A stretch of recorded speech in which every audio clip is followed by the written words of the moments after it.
Sean todos y todas bienvenidos a esta nueva serie llamada Grandes Derechos en Pequeñas Historias. Y en estas pequeñas perlas de sabiduría les voy a contar historias chiquitas, reales, concretas, de personajes, de hechos, de sucesos históricos muy cortitos, para bajar a tierra todos esos conceptos que estamos trabajando en clase. Hoy les voy a contar la historia de Julieta Lanteri y cómo ella se convirtió en la primera mujer en votar en América del Sur.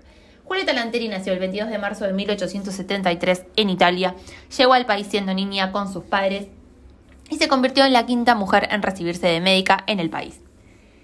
En 1911, la Municipalidad de la Ciudad de Buenos Aires le pidió a todos los ciudadanos que actualicen sus datos en el padrón de cara a las elecciones de concejales municipales que se iban a desarrollar.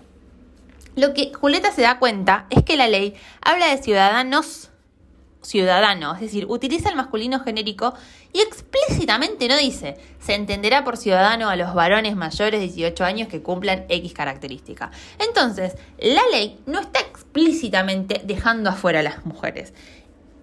Como hay un dicho que dice, lo que no está prohibido está permitido, lo que la ley explícitamente no prohíbe se puede hacer.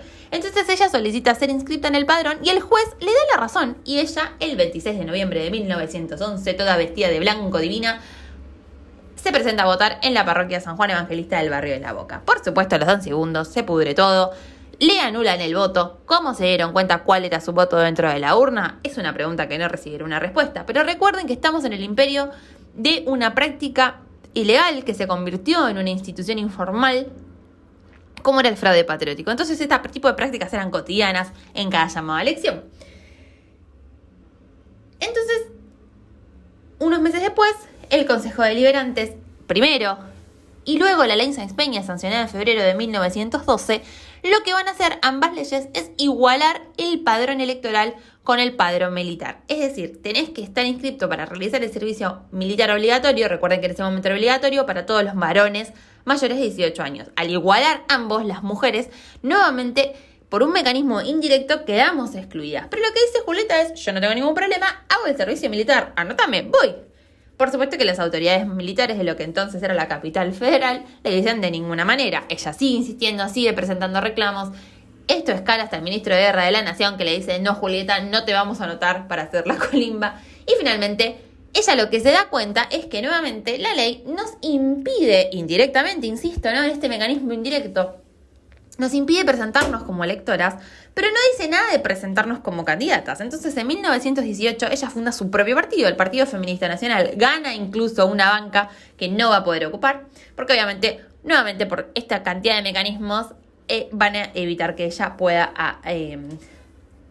tomar su banca. ¿Es Julieta Lanteri la primera mujer que se dio cuenta en el principio del siglo XX que cuando se decía ciudadanos las mujeres explícitamente no estábamos excluidas? Eso no lo sabemos, posiblemente le se haya dado cuenta antes, pero sí sabemos que ella va a ser la primera en hacer algo en el espacio público y político por eso. Entonces ella va a problematizar esta noción de lo que es el sujeto de derecho, esta representación, como diríamos nosotros. Cuando se habla de ciudadanos, ¿Qué decimos cuando decimos ciudadanos? Incluso hoy nos podemos preguntar de qué hablamos cuando hablamos de ciudadanos. ¿Quién tiene derecho a tener derechos, como dice Hannah Arendt? Julieta Lanteri falleció el 25 de febrero de 1932 en una confusa circunstancia que muchos siguen pensando que es un asesinato por su militancia política. Finalmente, las mujeres vamos a tener el derecho a voto el 23 de septiembre de 1947 y esa primera aplicación como electoras nos va a quedar un largo camino como sujetos de derechos, pero la primera vez que pudimos votar fue el 11 de noviembre de 1951 en la reelección de Perón. Es gracias al trabajo de pioneras como Julieta Lanteri que se animaron a entender esta idea de que tener derechos es siempre una arena de lucha, que siempre es una ampliación, que siempre es un movimiento, un pulso hacia adelante, que hoy las mujeres gozamos de los derechos que podemos disfrutar. Espero que hayan disfrutado de esta pequeña historia que nos baja a la realidad estas ideas tan grandes, tan abstractas, como la Revolución Francesa cuando hablaba de todos los hombres son libres e iguales. ¿Quiénes eran todos los hombres? Gracias a historias como esta podemos reflexionar un poco más en concreto cómo impactan la vida de los sujetos históricos que somos nosotros. Nos encontramos en el próximo episodio. Recuerden que escuchar el audio trae suerte. ¡Chau, chau!